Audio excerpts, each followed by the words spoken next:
Sobald der Vater die Wohnungstür öffnete, roch er den Geruch eines Tieres. Die Tochter wischte schnell eine Pfütze in ihrem Zimmer weg, als der Vater hereinkam.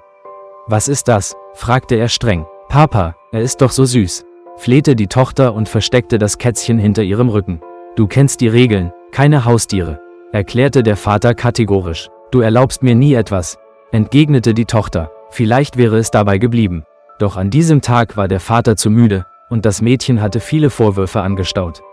Sie schrien sich an wie Verrückte. Währenddessen beschloss das Kätzchen, einen neuen Gegenstand zu erkunden, und näherte sich dem Koffer des Vaters, der umfiel. Der Vater schrie auf und, von Wut gepackt, stieß das Kätzchen vom Koffer weg. Das Kleine prallte gegen den Tisch, und der Vater, rot vor Zorn, warf es auf die Straße und knallte die Tür zu. Die Tochter traute sich lange nicht, sich dem Vater zu zeigen. Alle vergaßen das Kätzchen, und das Tier lag auf dem Bürgersteig, unfähig, sich zu bewegen. Das Kätzchen sah nicht, wie ein Auto anhielt und eine Frau sowie ein Mann an Krücken ausstiegen. »Oh, mein Gott«, rief Oksana, als sie das Kätzchen bemerkte. »Erstaunlich, aber er lebt noch«, bemerkte Jönja. Oksana holte schnell eine Kiste und legte das Kätzchen hinein. Als sie zu Hause ankamen, reinigte Jönja die Wunde am Kopf des Kätzchens, während Oksana Milch erwärmte.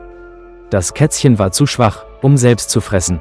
Die Nacht verbrachte es in der Kiste, und am Morgen ging es zum Tierarzt, der ein entmutigendes Urteil fällte. Das Kätzchen hatte ein schweres Schädelhirntrauma und einen gebrochenen Kiefer. Der Arzt war unsicher, ob das Tier genesen würde, aber Jönja und Oksana beschlossen, es zu behandeln. Jeden Tag mussten sie Spritzen geben und Wunden reinigen. Jönja scherzte, dass sich 2 Krüppel getroffen hätten, da er selbst gerade aus dem Krankenhaus zurückgekehrt war. Oksana arbeitete, daher lag die Hauptverantwortung für das Kätzchen bei Jönja. Er beobachtete aufmerksam den Zustand des Katers. Am 10. Tag begann der Kätzchen, aufzustehen und sogar zu spielen. Dieser Fortschritt erfreute das Ehepaar. Das Kätzchen wurde verspielt und energiegeladen. Es gewöhnte sich an Jönja, der wieder arbeiten ging, und litt unter seiner Abwesenheit, wartete vor der Tür.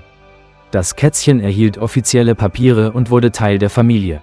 Die Eheleute behandelten es wie ein Kind, spielten und kuschelten mit ihm. Mit der Zeit wuchs das Kätzchen zu einem großen Kater heran, der es liebte, Fliegen zu jagen. Eines Tages, als Jönja einen neuen Kommodenschrank trug, rannte der Kater auf den Flur.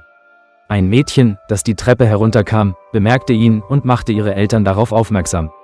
Der Kater erschrak, zerkratzte die Schuhe eines Nachbarn und flüchtete in die Wohnung. Jönja entschuldigte sich sofort, doch der Nachbar wollte nichts hören und ging. Jönja erzählte Oksana von dem Vorfall. Sie bemerkte, dass Lionja nie aggressiv gewesen war und vermutete, dass der Kater den Täter erkannt und sich gerächt haben könnte. Lionja lebte lange und glücklich, erfreute seine Besitzer und der Nachbar mied fortan ihre Wohnung. Liebe Freunde, wenn euch das Video gefallen hat, setzt ein Like und abonniert den Kanal.